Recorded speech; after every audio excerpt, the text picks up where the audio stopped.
voy a dedicar esta última plática a también una cosa que he escrito hace poco, así que no la conocen, sobre esta virtud que tiene nombre de tía, la eutrapelia, y que va a salir en una revista que se llama Gladio, no sé si alguno la conoce, por lo menos suscrito, creo que no está casi ninguno de acá, pero al menos va a salir ahí esa revista, este artículo más largo. Aquí voy a dar una parte nomás del mismo.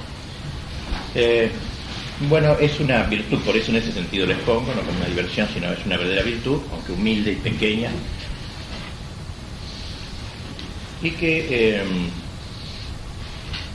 tiene importancia en una época bastante trágica como la que vivimos en el mundo contemporáneo, y problemas también más locales.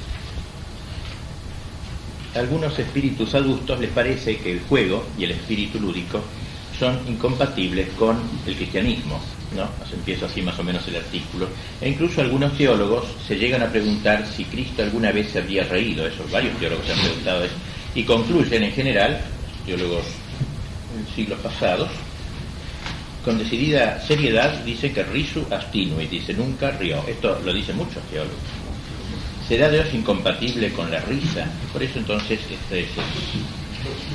y así el tema de la risa, del juego, de la eutrapelia, tiene que ver con el espíritu lúdico, con el juego. Por eso analizo un poco el sentido del juego primero en la escritura y luego en la cultura. Eso rápidamente lo voy a decir para ir directamente a la virtud como tal.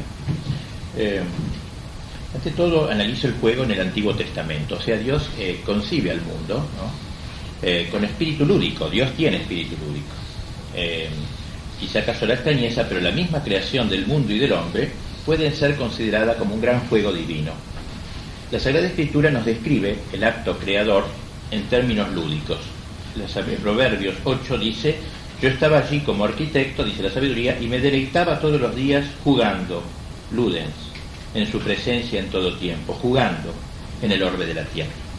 Podríamos decir entonces que el Padre eterno el Padre Creador haya su gozo en la contemplación de su Hijo, su sabiduría eterna, arquetipo, como vimos, causa ejemplar de todo lo creado, que juega esplendorosamente delante de él.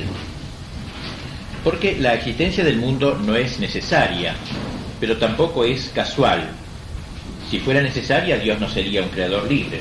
Si fuese casual, el creador libre no sería Dios, sería un ser caprichoso.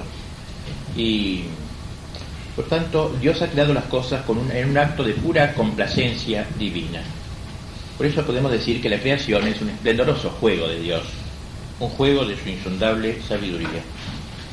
Como meditábamos hoy, los seres creados no son sino un conjunto de huellas o imágenes, si se trata de seres espirituales, que guardan proporción con Dios.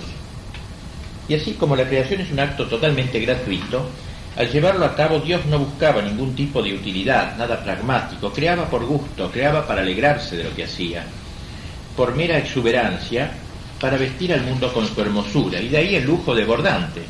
Dios no hizo todo marrón, digamos, en el mundo. Hay un lujo desbordante que es propio justamente del exuberante, del que juega, la variedad de los animales, de las plantas, la diversidad de los cantos de los pájaros, la inagotable paleta de los colores, un verdadero derroche de riqueza. Pero podríamos decir que Dios no cierra su juego el sexto día de la creación, sino que sigue jugando a lo largo de los siglos, como decíamos, con la conservación de las cosas en su ser, ya que la conservación es una especie de repetición del acto inicial, y bien sabemos cómo la repetición es un elemento esencial de todo juego. Y a este respecto escribe esa frase Chesterton que le cité así de paso: todo el imponente materialismo, dice, que domina las mentes de hoy, descansa en una presunción falsa. Se supone que es muerte una cosa que constantemente se repite. La gente siente que si el mundo fuera personal, variaría. Si el sol tuviera vida, bailaría. Los niños, que rebosan en vitalidad libre y altiva, quieren las cosas repetidas y sin cambios. Siempre dicen: hazlo otra vez. La gente grande no es suficientemente fuerte para regocijarse en la monotonía, pero tal vez Dios sea bastante fuerte para regocijarse en ella. Es posible que Dios diga al sol cada mañana: hazlo otra vez, y cada noche diga a la luna: hazlo otra vez. Dios espeja entonces en sus criaturas, las creó jugando, y jugando las conserva en su ser. Y podríamos decir que todo el Antiguo Testamento, de alguna manera, es la continuación de este juego inicial. Al modo de ejemplo, podemos poner el libro de Job, ese trágico libro de Job, y causa malestar y extrañeza de que la Sagrada Escritura relate los terribles padecimientos del justo Job en el marco de una apuesta celestial entre Dios y Satán. Te apuesto que si le quito todo, te va a abandonar. Apostado, dijo Dios. Es decir, es una especie de juego divino, juego sagrado. Es que, como escribió Sharpegui, hay un juego de la gracia por la que el perdedor gana y el perdido alcanza la salvación, en el caso de Job. Si pasamos al Nuevo Testamento, hay también algunos elementos lúdicos. Cristo no carecía de humor, evidentemente, no carecía de humor. Es decir, que el rico es comparable a un camello que puede pasar por el ojo de una aguja, etc. Tanto los obreros contratados a última hora, las vírgenes en espera del esposo que se dejan vencer por el sueño, tanto que los espíritus volterianos o descreídos se han burlado de las paradojas de Cristo y de las aparentes contradicciones del Evangelio sin percatarse de que son un desafío al racionalismo de los pseudointelectuales y a la afectada gravedad de los seriotes. Algunos autores han llegado a ver, más allá de los chistes de Jesús, en los grandes misterios de su vida también algunos elementos de esta índole. Y así escribe Hugo Ranner, el hermano del que le cité el otro día, dice que lo que se presenta en la superficie como destino y sufrimiento, o cristianamente, hablando del Calvario, ¿no?, como participación en la aniquilación aparentemente insensata de la cruz, es para los místicos que contemplan la realidad a través de los velos el juego del amor eterno, juego tan variado y cuidadosamente imaginado como solo lo puede hacer el amor. Y este juego es más perceptible en la resurrección, que da origen al gozo del redimido. Cumpliéndose aquello del Salmo, entonces se llenó de risa nuestra boca y nuestros labios de gritos de alegría. Estos signos pascuales celebraron desde muy antiguo la victoria de la vida, burlándose de la muerte, burlándose del infierno y mojándole la oreja a Satanás. San Pablo decía: la muerte ha sido devorada en la victoria. ¿Dónde está, oh muerte, tu victoria? ¿Dónde tu victoria, infierno? Un juego pascual, pues, un juego del triunfo, del Cristo que muriendo vence. De lo que canta la secuencia de Pascua: mors et vita duelo conflixere mirando, dux vitae mortus regnat vivus, un juego de palabras. La muerte y la vida entablaron un duelo admirable. El Señor de la vida, muerto, reina vivo. Podría decirse entonces que el entero misterio pascual es el gran juego del amor divino redentor. Ese me buscaréis y no me encontraréis, que decíamos que a Dios como le gusta jugar con nosotros a las escondidas.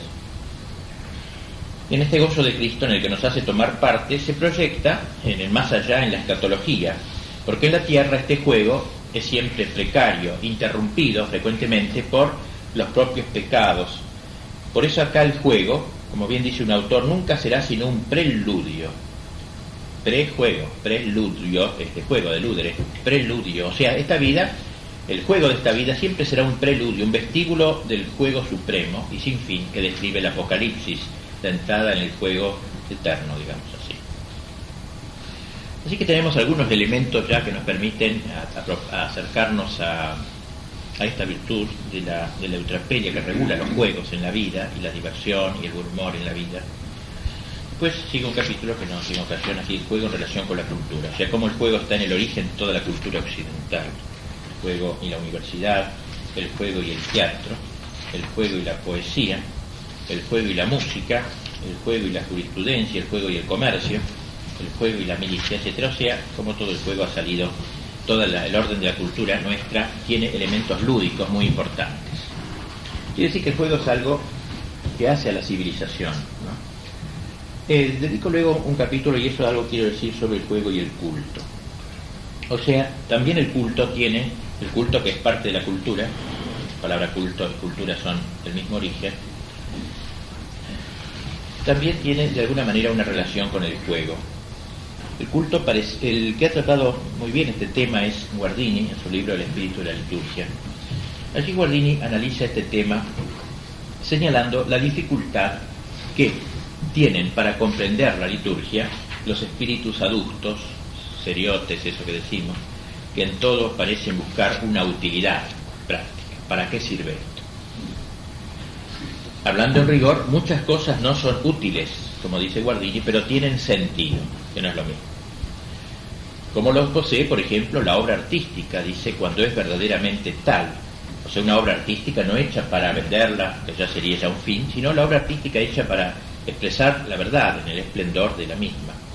Le basta para su dignidad, dice Guardini, ser la obra de arte un reflejo de la verdad, y en este sentido es algo superfluo, en el sentido noble de la palabra, algo superabundante, algo inútil. En última instancia, aunque suene horrible decirlo, pero ustedes lo entienden en qué sentido lo digo, Dios es el supremamente inútil, por cuanto lo útil es lo que se ordena algo ulterior, y Dios no se ordena nada ulterior. Dios es inútil, Dios no sirve para otra cosa, Dios es el fin de todo, y por tanto no puede ser instrumento. Lo propio de lo útil es ser instrumento de algo. Bien, entonces así la liturgia es algo sobreabundante, algo superfluo, algo inútil. Por supuesto que en la Iglesia hay cosas útiles, y no es que sea malo lo útil. Por ejemplo, el engranaje eclesiástico, administrativo, el derecho canónico, pero también hay dentro del cristianismo algunos elementos que son soberanamente, digamos así, ajenos al criterio de utilidad, y uno de ellos es la liturgia. Claro que también en el campo litúrgico hay fines prácticos, incluso educativos, pero la liturgia no los intenta siguiendo un método docente deliberado, sino más bien creando una atmósfera espiritual propicia para su logro. En lo más profundo de su esencia, la liturgia desconoce la finalidad práctica, el interés utilitario, porque en la liturgia el hombre no se vuelve tanto hacia sí mismo, y lo útil siempre de algún modo mira hacia uno mismo, sino que dirige hacia Dios sus miradas y sus aspiraciones, absorto en la contemplación de los esplendores divinos. Justamente Guardini relaciona este carácter inútil de la liturgia con aquellas palabras de Proverbios a que me referí antes, donde la eterna sabiduría, dice, muestra su delectación jugando en presencia de Dios en todo tiempo, jugando en el orbe de la tierra. Y asimismo lo relaciona con sus manifestaciones vitales de esa misma sublime inutilidad, con dos manifestaciones, que son los juegos del niño y las creaciones del artista. El niño, en sus juegos, jamás se propone conseguir ningún fin, hasta que no se hace perverso el chico ya cuando empieza a profesionalizarse, ¿no? Pero el chico que juega elementalmente jamás se propone ningún fin, ninguna cosa práctica, solo busca desplegar su actividad, desplegar su actividad infantil, desbordar su vida libremente en forma de movimientos, palabras, acciones, que no tienen finalidad en sí alguna, pero tienen sentido, por eso distingue, tienen un profundo sentido. ¿Cuál es el sentido? El expansionar su vida. Es un sentido, pero es una finalidad. Y asimismo el arte no pretende enseñar primariamente, ¿no? Ni moralizar, no persigue, digamos, en este sentido un fin puramente utilitarista, sino proyectar hacia afuera la forma interior que anida en el artista. La liturgia, dice Guardini, tiene que ver con el arte y con el juego del niño.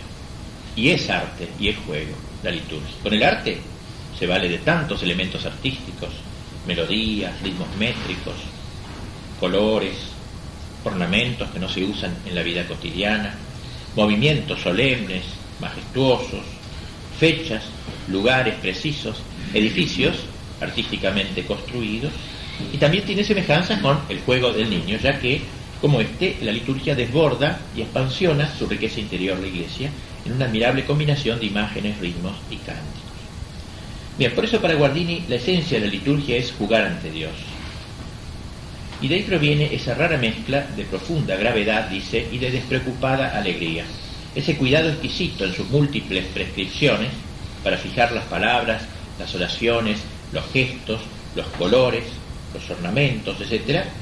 Y todo lo cual no es ni puede ser inteligible sino para quien sabe apreciar la psicología del arte y del juego. El juego es así, cualquier juego preciso. Este es el campo, de aquí no se puede salir. Estas son las normas, este es el orden, etcétera. Hay un montón de cosas, ¿no? Y así que entonces, terminemos con lo de Guardini, que vivir en el espíritu de la liturgia es convertirse en una obra viva de arte, dice él. Es llegar a ser aquel juguete de Dios de que hablaba Platón. Platón decía que el hombre ha sido hecho para ser juguete de Dios. Desplegarse delante del Señor sin otro fin que el de ser y vivir en su presencia. Es cumplir en un sentido muy profundo las palabras de Cristo que nos mandó a hacernos como niños. Es renunciar al espíritu practicista y utilitario de aquellos que todo buscan un resultado concreto, y jugar gratuitamente, como lo hizo David, delante del arca de la alianza. Claro, dice él, que procediendo así se corre el peligro de que esos sabios y prudentes de este mundo sonrían irónicamente sobre esta pérdida de tiempo, como antaño Mical se burló de David, que bailaba. Y por eso entonces la liturgia es un juego sagrado, un preludio, aquí también en el sentido más fuerte, ¿no? Porque es el juego que prepara el juego eterno, la eternidad bienaventurada, que es una liturgia ininterrumpida y por tanto un sublime juego ininterrumpido incoado en la tierra, el inacabable juego doxológico del hombre, que será el cielo. Y en este aspecto me parecía bien incluirlo aquí al hablar del juego, o sea, el juego en relación con la cultura, el juego en relación con la liturgia, con el culto y con la liturgia cristiana. Y ahora, tras estos prolegómenos, podemos entrar en el contenido mismo de esta virtud de la eutrapelia. El que inició el tratamiento de esta virtud fue Aristóteles, y posteriormente pasó casi al olvido, quizás porque se la confundió con la disipación y el espíritu payasesco. San Pablo incluso en su epístola en Efesios 5:4 la nombra como un defecto, usa la palabra eutrapelía en un sentido peyorativo. Déjense de eutrapelía, dice, pero la entiende como, dice, conversaciones tontas o bufonerías, dice, ¿no? La entienden, estas bufonerías en griego lo pone eutrapelía.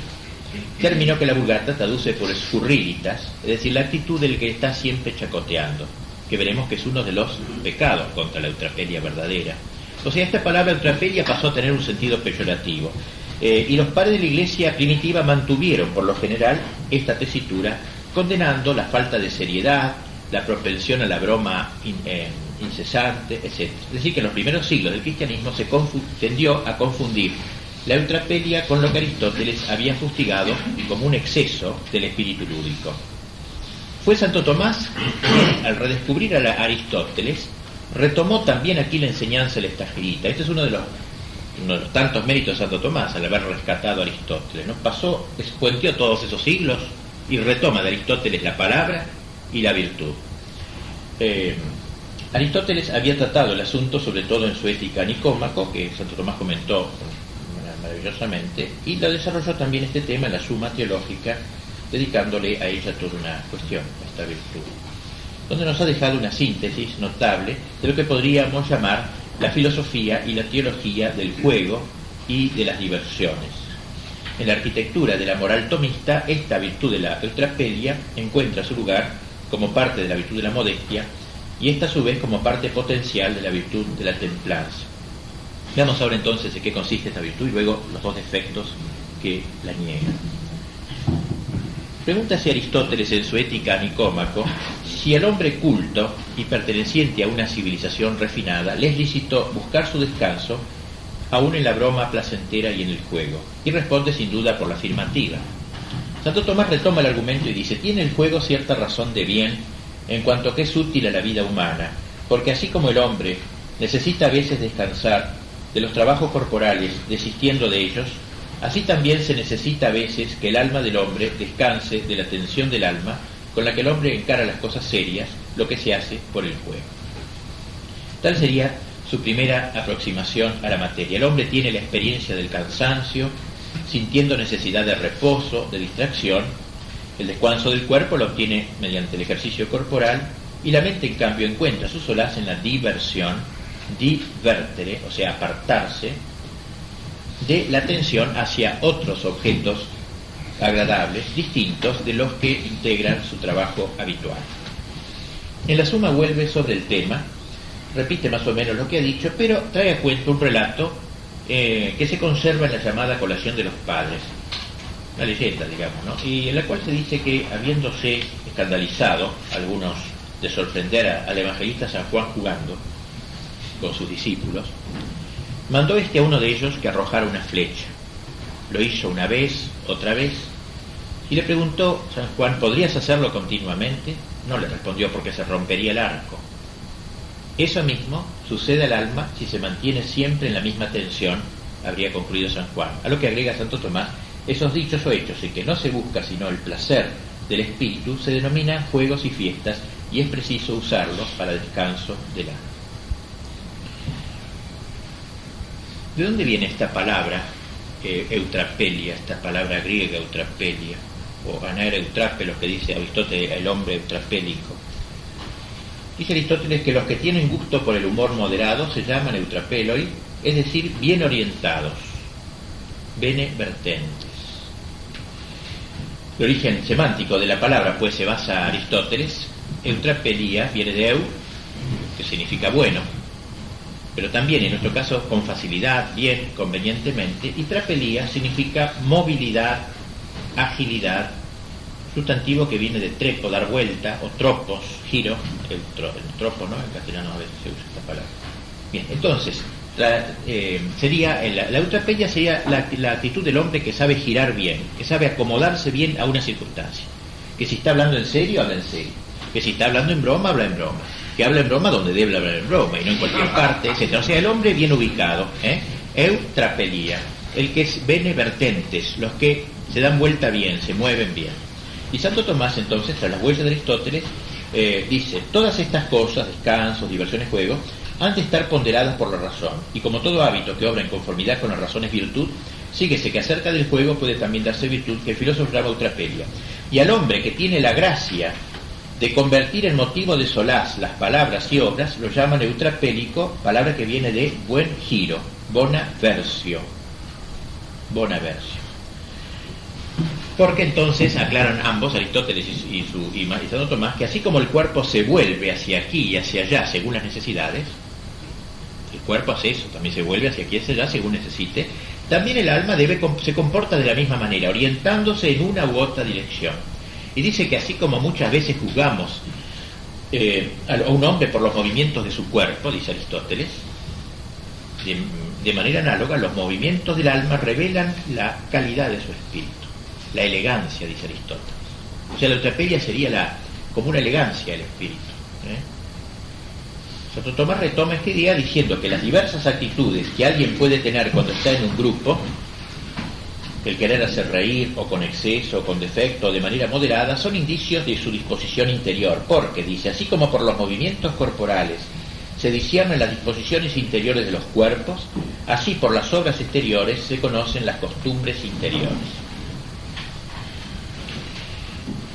Bien, entonces la eutrapelia sería la virtud del que gira bien, ¿no? El que sabe ubicarse como conviene al momento. Es una virtud que podríamos llamar aristocrática, propia de quien posee agilidad espiritual, por la que es capaz de volverse fácilmente a las cosas bellas, joviales, recreativas, sin perder la elegancia espiritual del movimiento, sin perder la debida seriedad, sin perder también el carácter moral.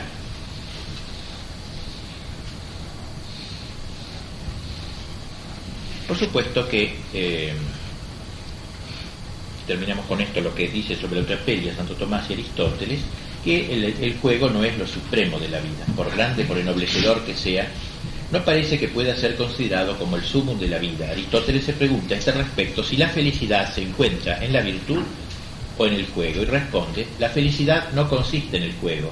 Sería un absurdo que la diversión fuera el fin de la vida.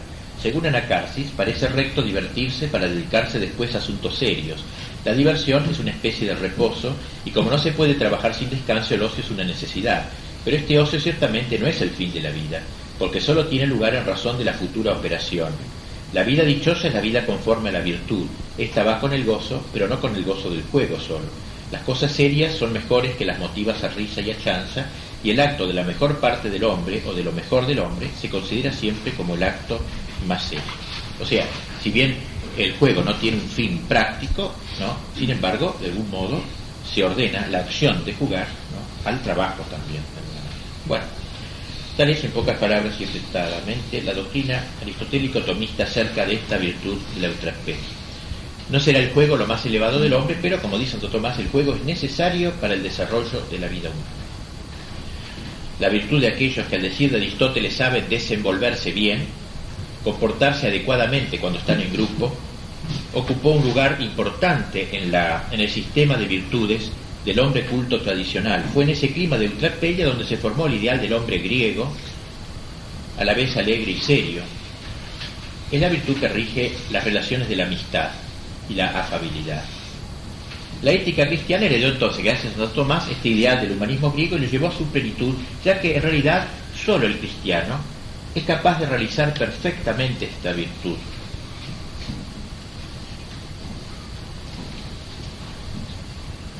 Por el hecho de que solo el cristiano que vive en gracia puede ser de manera plenaria un homo ludens.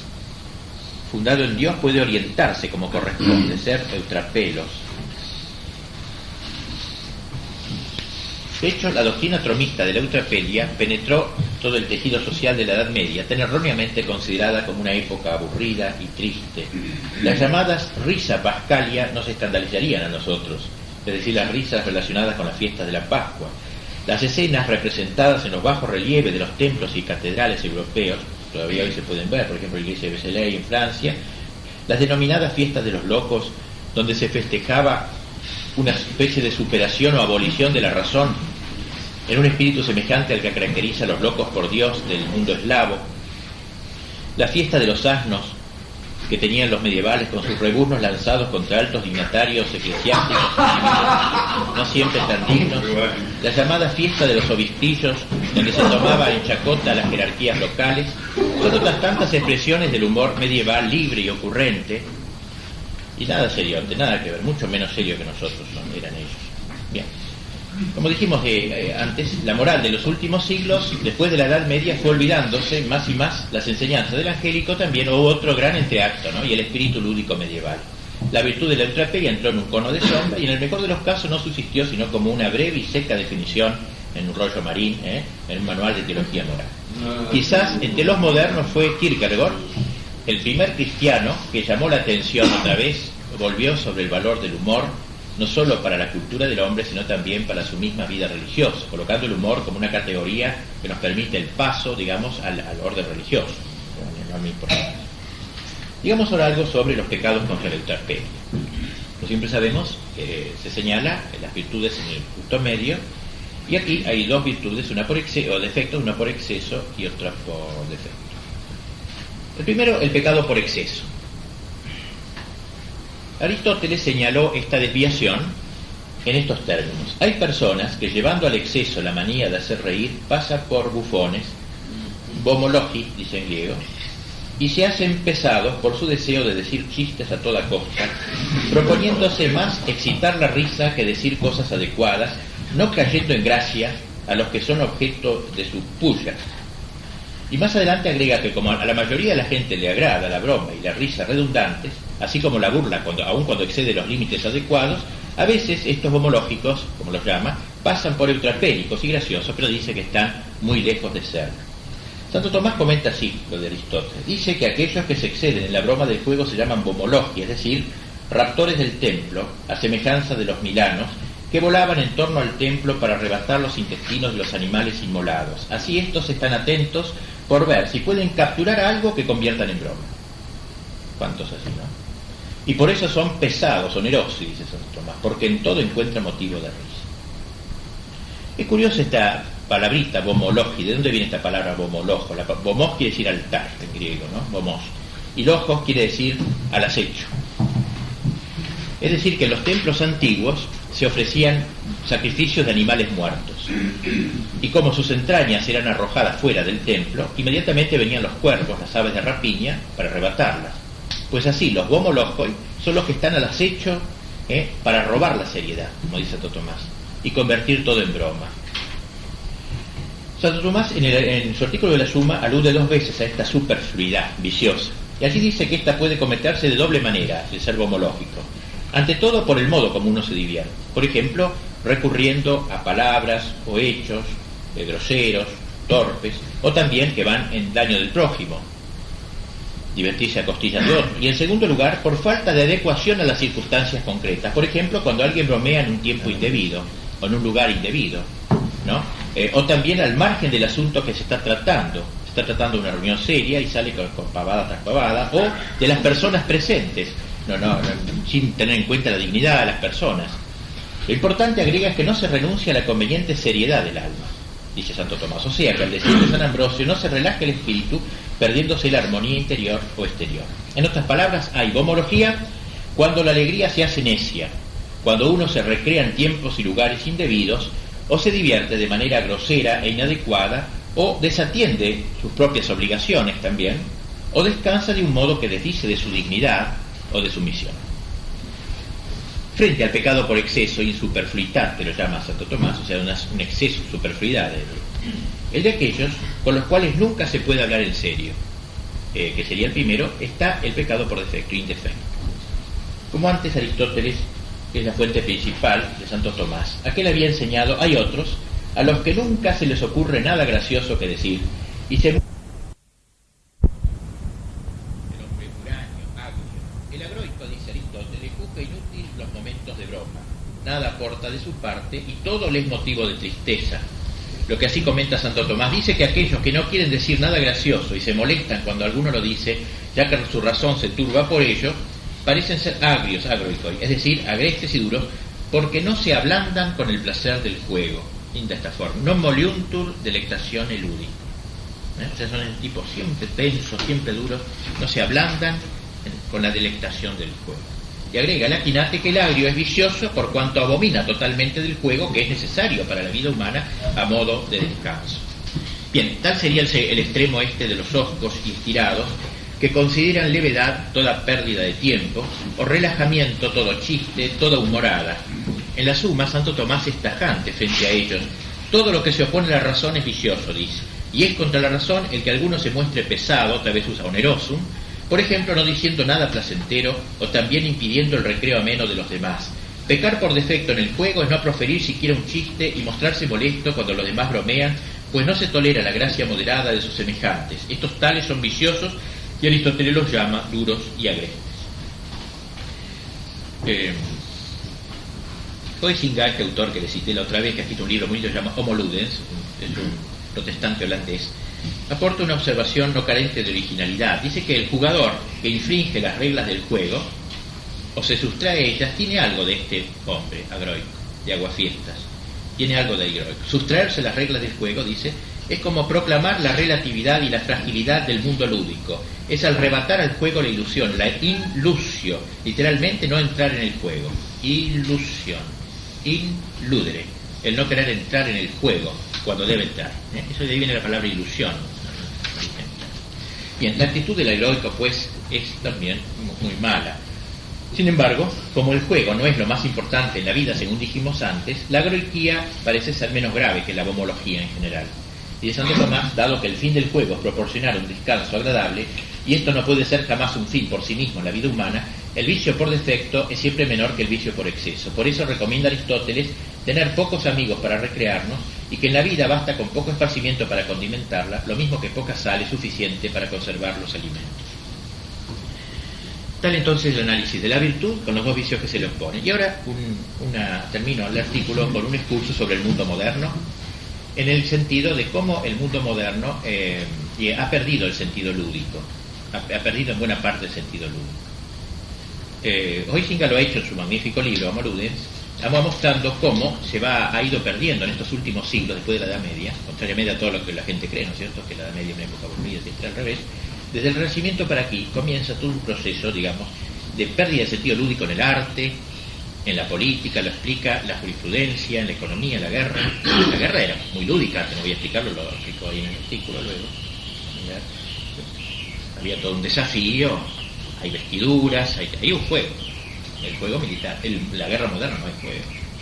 Son las bombas inteligentes, ¿no? Esas últimas del Golfo, apretar un botón, etcétera. No hay juego, se acabó todo en la relación lúdica entre dos hombres que combaten. Y eso es verdaderamente dramática, la pérdida que de todo el orden, ¿no es cierto?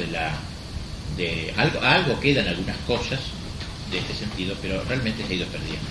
Y Huizinga con gran inteligencia dice que esta pérdida de sentido lúdico es porque se ha perdido el anclaje de todo lo humano en el orden de la religión, en el orden sacral, que es propio de las sociedades tradicionales. Curiosa la observación, y por eso ha perdido sentido lúdico. Lo sacral tiene algo de lúdico. Cuando se pierde lo sacral, el hombre se vuelve serio, una mala seriedad, o si no, se vuelve bufón. Bueno, si vamos entonces aquí yo explico en los dos grandes bloques que han dominado el mundo hasta su tiempo. En el mundo democrático occidental, muestro cómo ya a partir del Renacimiento se ha ido perdiendo progresivamente el verdadero humor. En el ámbito del protestantismo, esta pérdida del humor y de la alegría de vivir se dio con mucha más fuerza que en el catolicismo. Moltmann, que es protestante, el autor es de la Teología Esperanza, lo reconoce, a pesar de ser protestante, e intenta una explicación. Dice que, curiosa e inteligente la explicación, que la Reforma impugnó mediante su tesis de la sola fides, que justifica sin las obras, impugnó la justificación por las obras que defendía la Iglesia medieval, con sus penitencias, indulgencias y limosnas. Y entonces, dice Moltmann, la Reforma suprimió las fiestas, los juegos. Fíjense que curiosa la derivación. O sea, como no hay obras, en realidad, ¿no? La justificación por la sola fe, y entonces no hay cuaresma, no hay nada de eso, entonces tampoco hay juego. El cristianismo, después de la cuaresma, hay juego. Está la Pascua, está el banquete, está la fiesta, está la torta, como dice Chesterton. El cristianismo ha asumido la salchicha alemana del norte, de los germánicos, ha asumido la diversión y la ha integrado con la fe. El protestante se ha quedado seco y esterilizado en su sola fides, en realidad, y entonces, dice Moltmann, suprimió las fiestas, los juegos y estas válvulas de escape, digamos, que dice que tenía aquella sociedad. Y las consecuencias, termina, para aquellos que aún querían creer en la justificación por la sola fe, fueron, ¿cuáles? La ahorrativa sobriedad puritana y el mundo industrial del trabajo. O sea, el famoso tema del capitalismo, el origen, el hombre que ya trabaja incesantemente en lucro, etc. Todo eso lo volcó a eso al hombre protestante. Vigente la resolución después de Moltmann.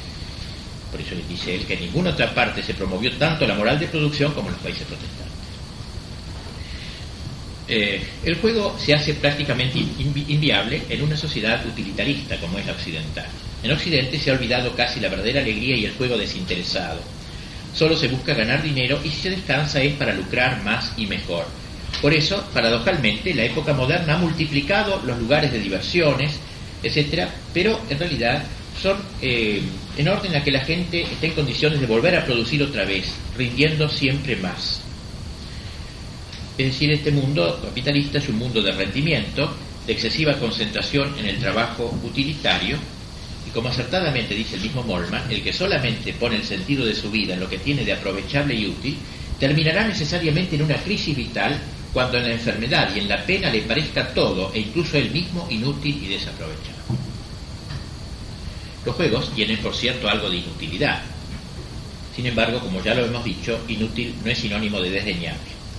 Piper ha exaltado, con pluma maestra, el valor de ciertas inutilidades, como por ejemplo las fiestas, y acabamos de ver cómo Guardini exalta la inutilidad de la liturgia. Es en este sentido que los antiguos daban la primacía al ocium sobre el nec ocium, no ocio. Y Aristóteles decía que estamos no ociosos para tener ocio. Bien, es decir que el mundo occidental, por su manera de entender las cosas, liquida el ocio, la diversión. Y el mundo marxista también. El mundo marxista, que se pretende cientificista y por tanto alérgico al juego, ama la dialéctica y la contradicción, lo inhabilita para la ironía y el humor. Aquí en el artículo puse puro taller porque bien ha dicho el padre Alberto Escurra, lo que presumiblemente constituirá el prólogo de sus obras completas. Esa página única que escribió en un momento de distracción. Dice que el humor marxista, dice, no es auténtico y por tanto no es humor. Es ácido, agrio, corrosivo, una herramienta de lucha dialéctica al servicio de la destrucción, de la disgregación. Ello se debe a que el marxismo, al introducir la contradicción en el mismo corazón de la realidad, se vuelve ciego para contemplar la armonía de las formas y por tanto el ridículo de lo deforme. Bien, podemos hablar que en nuestra época, en esto terminamos, se ha dado una verdadera falsificación del espíritu lúdico, porque evidentemente en nuestra época hay mucho ludismo, evidentemente, hay mucho juego, no es que no haya juego, pero hay una especie de falsificación de lo que es propiamente lo profundo de lo lúdico. Lo que los antiguos llamaban ocium, ¿no?, era algo noble, como vimos, era una especie de recogimiento espiritual, una retoma del hombre, reconcentración del hombre en lo más íntimo y profundo de su ser. De ahí la relación del ocium con la fiesta, con el culto y con el descanso dominical, que tenía ese sentido, para que el hombre se recoja, se retome. Hoy el ocio no es plenitud de riqueza, sino vacío interior, que se lo rellena con ruido, ya que el hombre moderno no es capaz de soportar el tiempo libre y el silencio. La televisión ha asumido dicha función, cubrir el vacío del hombre divirtiéndolo, es decir, haciéndolo girar, pero no eutrapélicamente, ¿no? Divirtiéndolo, quitándole lo poco que le queda de vida interior y volcándolo a la disipación y dispersión de sus facultades. La propaganda actual, escribe Huizinga, que quiere apoderarse de todos los rincones de la vida, trabaja con recursos adecuados para producir histéricas reacciones de masas y, por consiguiente, a pesar de las formas lúdicas que adopta tan a gusto, no puede ser considerada como una manifestación moderna del espíritu de juego, sino como una falsificación. Huizinga ha llegado sin duda a lo más profundo al atribuir esta pérdida, como dije antes, del sentido lúdico, a la desvinculación que se ha producido entre el juego y la cultura sacral. Los primeros juegos, explica Huizinga, han partido del orden sacral. Eran juegos sacros los primeros juegos. Las sociedades tradicionales o arcaicas, como él dice, unían con toda naturalidad lo sacro y el juego. Las diversiones formaban parte integrante de las fiestas sagradas. Pues bien, esta conexión con el culto ha desaparecido casi por completo en el ludismo moderno. Recordemos, ahora me viene a la memoria las Olimpiadas griegas eran en relación con el culto. Bueno, digo que ahora se ha perdido casi en el ludismo moderno esta conexión con el culto. El juego va por un lado y la cultura y lo sacro va por otro. Hay un divorcio entre las dos cosas. La sociedad moderna está llena de animadores, de artistas, de deportistas, que son los que protagonizan todo lo que podríamos llamar hoy el campo de las diversiones. Y no deja de resultar altamente subjetivo lo que de ellos dice Santo Tomás, exaltando por una parte el rol social de esta gente, pero señalando al mismo tiempo el peligro que dichas actividades pasan a significar cuando se desorbitan. Y así, al tratar del vicio de la bomología, él mismo se autoobjeta, Santo Tomás, en las objeciones, ¿no? Según puede verse, abundan en gran manera los que se dan al juego, histriones in ludo, dice, ¿no? Ordenando a él toda su vida. Si la sobreabundancia del juego fuese pecado, entonces todos los histriones estarían en estado de pecado. También pecarían todos los que se aprovechan de ese trabajo o los que los ayudan como promotores de pecado, lo cual parece falso porque se lee en la vida de los padres que a San Pasmucio le fue revelado que un cómico sería compañero suyo en la vida futura. Esa es la objeción que se pone. Entonces el bomológico es un pecador. Y responde, a lo tercero hay que decir que, como se ha dicho, el juego es necesario para el desarrollo de la vida humana. Para todo lo que es útil para el desarrollo humano pueden dedicarse a algunos oficios lícitos.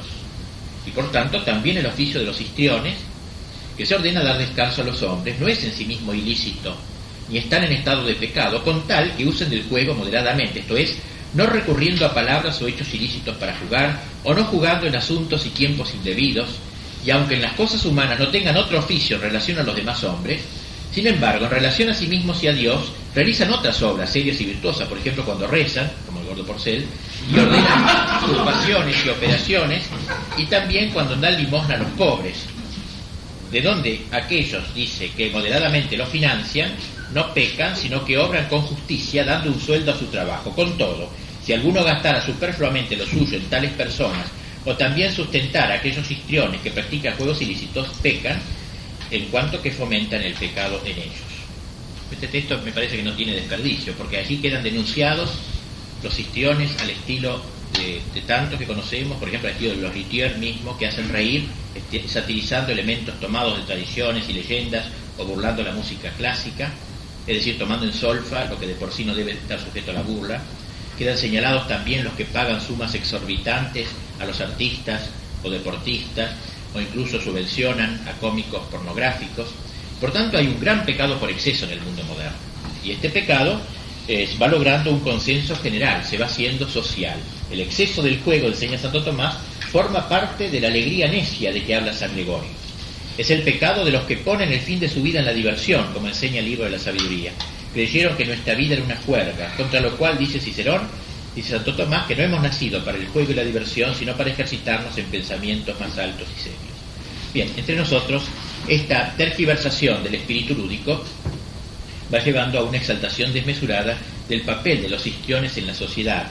Hoy los personajes de la farándula o los ídolos del deporte son elegidos como candidatos, y desgraciadamente ganan, para ocupar puestos políticos o invitados a opinar de omni re possibile, si es que no son contratados para ser de comunicadores sociales o, como se dice, formadores de opinión.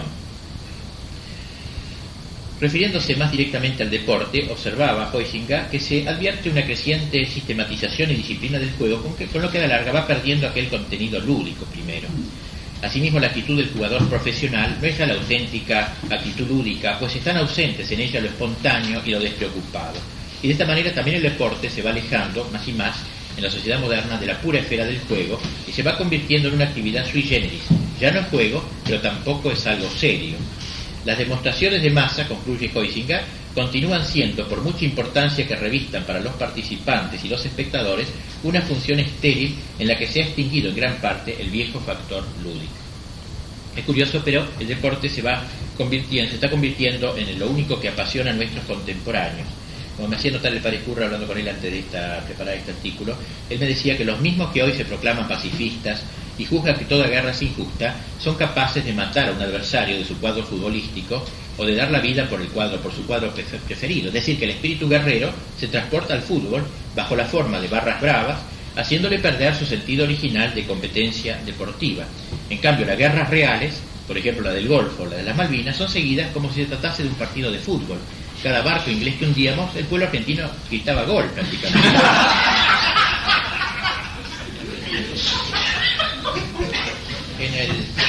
En el mundo moderno, evidentemente, la gente busca ansiosamente el gozo, la diversión, la risa y la carcajada.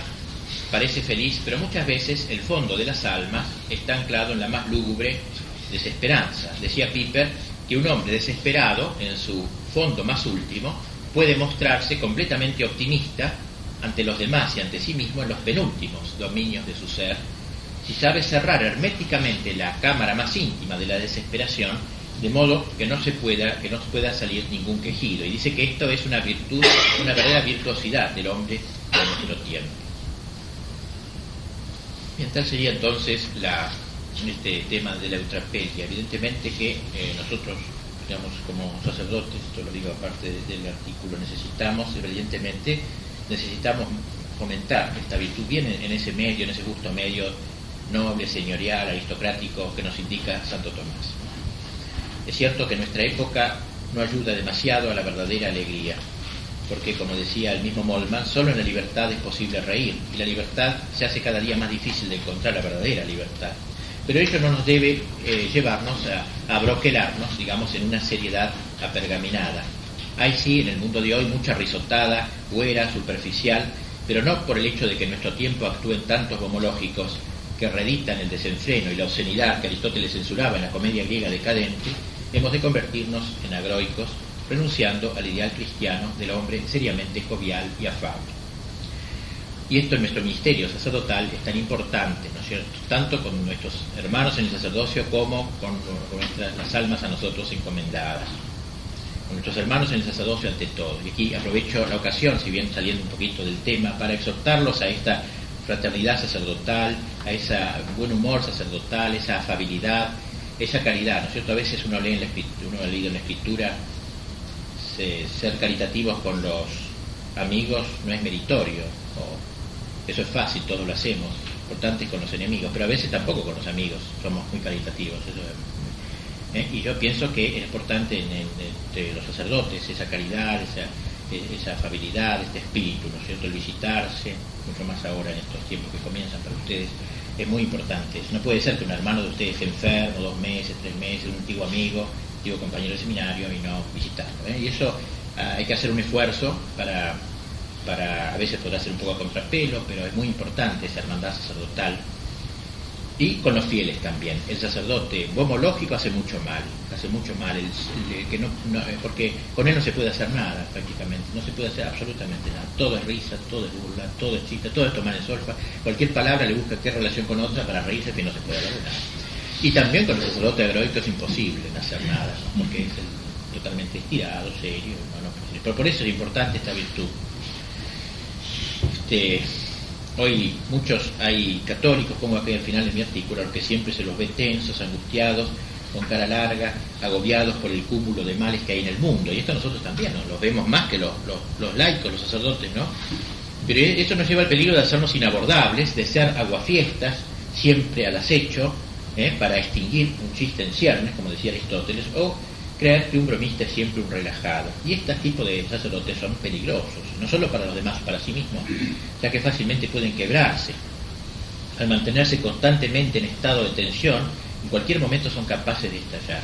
Y una actitud semejante además resulta un antitestimonio. Por algo decía Nietzsche, hablando de los cristianos, sería preciso que entonara mejores cantos para que yo creyera en su Salvador. Sería preciso que sus discípulos tuvieran más traza de redimidos, o sea, un aire un poco más risueño. Como decía un autor, si no fuera porque podemos tomar a broma tantas cosas, tendríamos que estar siempre llorando y no podríamos hacer otra cosa, dicen los que están realmente dedicados al trabajo. Es la risa la que tiene que mediar entre la ilimitación de las tareas y la limitación de la fuerza. Tomamos un poco en broma nosotros mismos, nosotros no somos la divina providencia. Los impíos combaten a Dios, pero el Señor se ríe del impío, leemos en la Escritura. Y por eso los que queremos combatir con Dios a su lado en este gran combate, también debemos acompañarlo en su risa. Sería pues muy conveniente volver a valorar esta virtud de esta tía tan simpática, doña Eutrapelia, y de cara a la felicidad eterna, al gozo eterno, al humor eterno. No en vano las descripciones de la escatología cristiana evocan lo que para todo el mundo ha sido la niñez, la risa despreocupada, la admiración extasiada de la exuberancia y bondad de Dios, la nueva inocencia, la broma perenizada. Por cierto que en el entretanto nuestra época se revela con su enorme tragicidad, pero también muestra ribetes cómicos realmente, o mejor es tragicómica. No nos quedemos siempre en sus facetas trágicas, sepamos de tanto en tanto reírnos de sus ridiculeces.